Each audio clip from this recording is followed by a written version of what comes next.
Some 15 nonprofit organizations from all around the Coastal Bend received an early Christmas gift today. They were getting checks from the Coastal Bend Day of Giving event that we had back in November. Remember that? The folks with the Coastal Bend Community Foundation were paying off on their promise to match the donated money.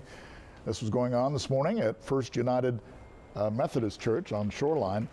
The 11th annual Coastal Bend Day of Giving raised a record-breaking total of over $2.8 million for those nonprofit groups. It doesn't matter what your income level is. There's not a gift too small, too big. People are just giving from their heart. They want to see these nonprofits succeed, and it's just really nice. It's like Christmas. Another successful year for the Coastal Bend Day of Giving event.